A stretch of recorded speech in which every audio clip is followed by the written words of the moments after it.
नमस्कार, मी प्रतीक्षा निलेश सन्नाके, इयत्ता 6वी. माझ्या शाळेचे नाव HHCP हायस्कूल फॉर गर्ल्स, हुजूर पागा, पुणे 30. मी आज तुम्हाला बाबासाहेब पुरंदरे यांच्या राजा शिव छत्रपती या पुस्तकातील एक उतारा वाचून दाखवणार आहे. ज्येष्ठ शुद्ध 12चा दिवस उजाडला. रायगडावरचा आनंद आणि गूढ गडबड शिगेला पोहोचली.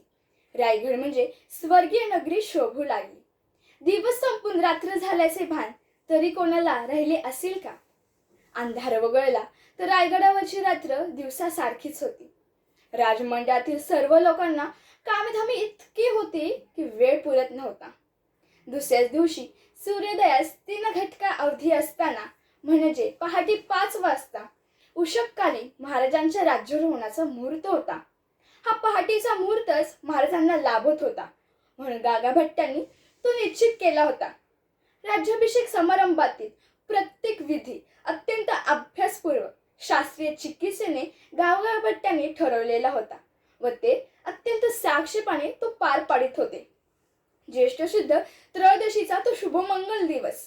आनंद संवत्सरी, आनंदवन भुवनी, अवघा आनंदी आनंद उसळला. कशाशी तुलना करायची त्या आनंदाची? अमृत पाण्याशी? नंदनवनातील विलासांशी? कल्पवृक्षाच्या छायाश्रयाशी? का इंद्रसभेतील वैभव उपभोगांशी? छे छे, हे सर्व आनंद आनंदवन भुवनाच्या स्वच्छंद आनंदापुढे अगदीच फिके, अगदीच किरकोळ होते. हा सार्वभौमत्वाचा आनंद होता. हा स्वातंत्र्याचा स्वच्छंद आनंद होता.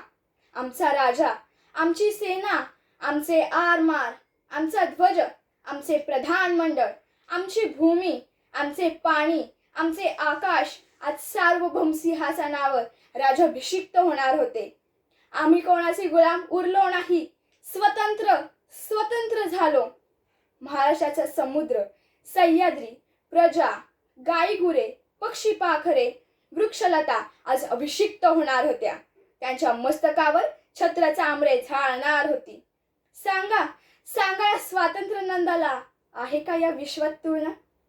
कोणत्या तराजूत, कशाशी तुलना हा आनंद? स्वर्गीच्या इंद्रधनुष्याचाच तराजू हवा त्यासाठी. त्या तराजूला पाळती हवी, ती सुद्धा इंद्रसभा आणि नंदनवन याचीच. आणि हा तराजू बांधायला हवा कल्पवृक्षाच्या फांदीला, आणि मग त्यात तोलायला हवा शिवराज्याभिषेकाचा आनंद आणि स्वर्गसुखाचा आनंद.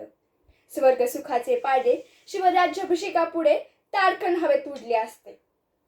महाराजांनी बाळभट्टांची पाद्यपूजा केली. राज्याभिषेकासाठी सर्व पवित्र उदके आतुरली होती. आनंद ओसांडून वाहत होता. पण या गर्दीत तान्हाजी, बाजीप्रभू, सूर्याजी, मुरारबाजी, बाजी पासलकर, प्रतापराव गुजर असे कितीतरी जीवलग होते. आणि गागाभट्टाने अभिषेक प्रयोगास प्रारंभ केला. गंगा, यमुना, सिंधू वगैरे सप्तगंगांच्या धारा महाराजांच्या मस्तकावरून, भाल प्रदेशावरून, अंगा खांद्यांवरून घळघळू लागल्या. केवढा अपूर्व योग! जिजाऊंचा आणि अवघ्या मराठी मुलखाचा लाडका शिवबा म्हणजेच आपले पूजनीय, यशवंत, कीर्तिवंत, सामर्थ्यवंत, वरदवंत, नीतिवंत, पुण्यवंत, आचारशील, विचारशील, दानशील, धर्मशील शिवराय छत्रपती झाले. आणि त्याच वेळी राजमाता जिजाऊंच्या डोळ्यासमोर राजमुद्रा तरळून गेली. पती पंचंद्रे लेखे व वर्धिष्णू विश्वस्वंदिता, शहासून हो शिवसैषा, मुद्रा भद्राय राजते, मुद्रा भद्राय राजते. धन्यवाद.